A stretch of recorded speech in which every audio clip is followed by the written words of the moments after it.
Seguimos con Gustavo Márquez, dirigente político, amigo. Yo cuando llegué dijo, ¿quién es el invitado? Porque andaba perdido. Pero tenía la idea de venir a trabajar hoy porque tú sabes que cuando uno tiene dolores, ponerse a trabajar ayuda bastante. Sí. Porque te pone a preocuparte por otras cosas. Estamos hablando de la guerra del Medio Oriente. Tú decías, estabas hablando de que Israel no tiene gente que vigile sus construcciones atómicas, mientras que a Irán siempre lo han acusado, sin haber comprobado nada hasta hoy, de que tiene, como tiene reactores nucleares para la electricidad, o sea, para la energía, siempre le están haciendo acusaciones y cosas de esas. Yo no sé si las tiene o no. Lo cierto es que ese conflicto del Medio Oriente, que tiene una larga data, está en uno de sus momentos más peligrosos. Y hay que tratar de que el planeta completo salga a decirle a los bélicos, mire, ya va, vale, calma, pues, esa cantidad de bombas atómicas que hay en juego, va uno y se pone bravo y puede producir una escalada y todo eso que aparece en la ciencia ficción se te convierte, ¿verdad? Y acabas con el planeta, acabas con la vida. Pero lo cierto es que hay que retomar en medio de la globalización la tendencia a que el mundo vaya para mejor, no para peor. Que en vez de más guerras y más... Porque este proceso que ha creado las comunicaciones modernas, el streaming, todo esto, de una defensa de los valores de los países para resguardar su nacionalidad, su soberanía, bueno, ha producido unos extremos. Este extremo del señor Trump, que tú me vas a perdonar, pero Trump es más nazi que otra cosa. Entonces, esa persecución a los emigrantes, bueno, ha originado en los Estados Unidos una respuesta de rechazo, porque es un país de emigrantes.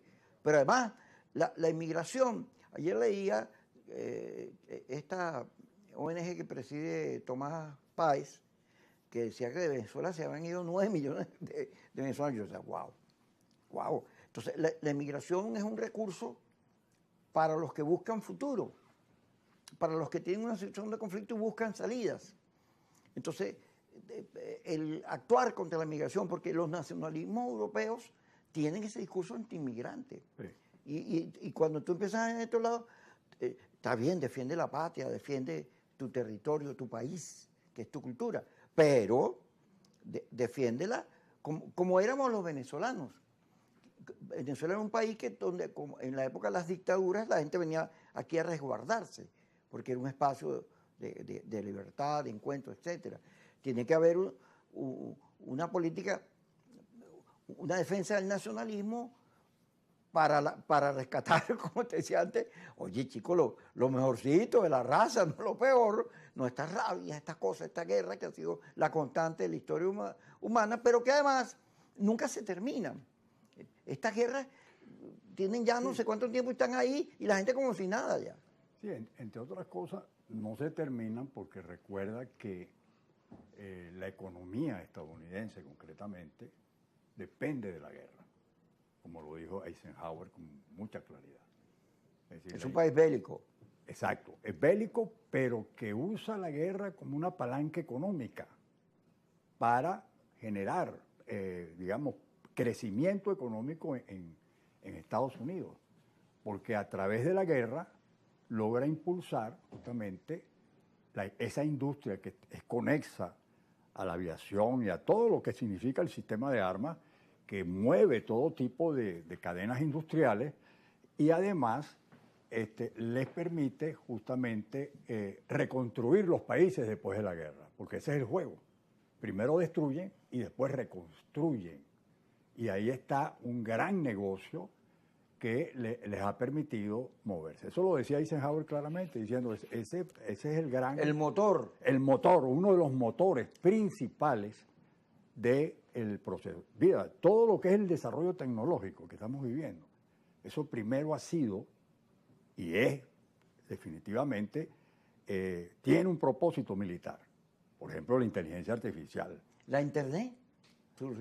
La Internet surgió ahí. Todo eso es producto de lo mismo. Entonces, ese es un problema muy serio porque es el sistema capitalista que está enlazado con la producción de la guerra Y ahí entonces la guerra es sectorial, la guerra está orientada, también enfocada con criterios como, por ejemplo, el sionismo, que busca la dominación, la supremacía de un sector sobre otro. Entonces, eso va provocando esta situación que estamos viviendo en el mundo, ¿no? Ahora, frente a eso, creo que justamente lo que está planteado es impulsar el multilateralismo, lo que viene planteando países como China, que no ha sido nunca un imperio, por cierto, que su política siempre ha sido pacífica.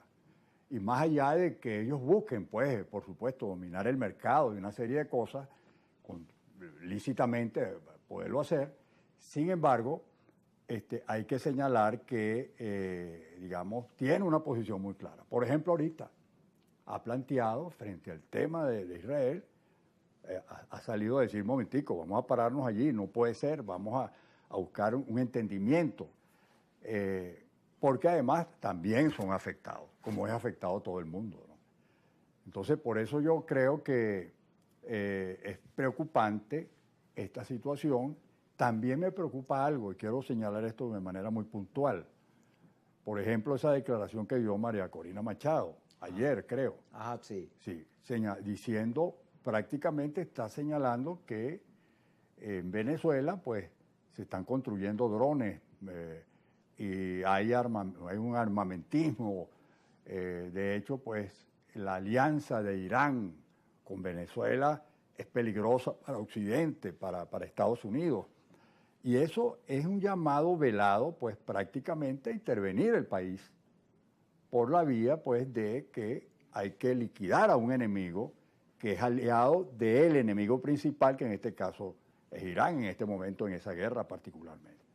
Eso es muy grave, porque más allá de que lo que quisiera decir, hay alianzas, hay cooperación entre Irán y Venezuela, pero eso no puede hacer que un liderazgo que se dice venezolano esté estimulando una intervención de esa naturaleza en el país y convertirnos a nosotros en enemigos de guerra, pues, al país como tal, porque no es el gobierno, Sí, es el país, es la nación. Bueno, de eso íbamos a discutir Sí, eso, sí. pero ya que te metiste allí, en el aterrizaje de ese conflicto y lo que significa para Venezuela, hay que decir varias cosas. Fíjate, los nacionalismos. Hay un sector de la oposición que le cedió la soberanía al gobierno. Se la cedió en términos que ni siquiera llamó a votar en el referéndum del Esequibo, que había que hacerlo por sentido patriótico, sino que además tiene un discurso pro-Trump, pro-americano, pidiendo invasión, golpe de Estado, sanciones, eso que hizo la señora Machado, pide más sanciones para debilitar al gobierno de Maduro.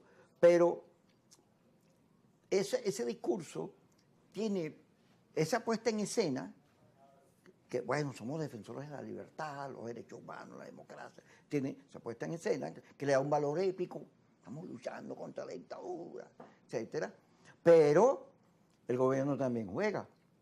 Cuando tú le dejas la soberanía al gobierno, ese es su principal argumento. Yo estoy convencido que en la elección del 25 de mayo, la recuperación del electorado que tuvo el gobierno allí, tiene que ver con ese discurso, porque el pueblo, los sectores que eran los que votaban por Chávez y por Maduro, que se fueron alejando por la situación económica, cuando ven a la señora Machado actuar de esa manera, pidiendo invasiones, sanciones, etcétera, dicen, es verdad, hay una amenaza del imperio y esta señora está conspirando, es parte de esa amenaza.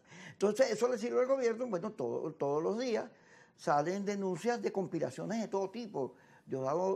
Señaló que él no iba a contar cuántas ni dónde, una cantidad de sabotajes contra la industria petrolera.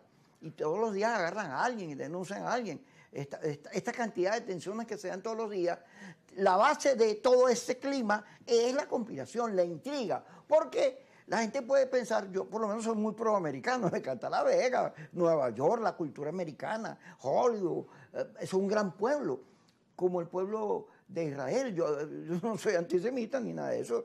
A mí Israel me parece un enorme país, un ejemplo de voluntad de pueblo, de nación. Y sí creo que fueron víctimas de un holocausto, yo sí, eso sí creo, de unos maltratos, y que eso amerita ver a Israel como resultado de un proceso, porque es una historia y hay que verlas así.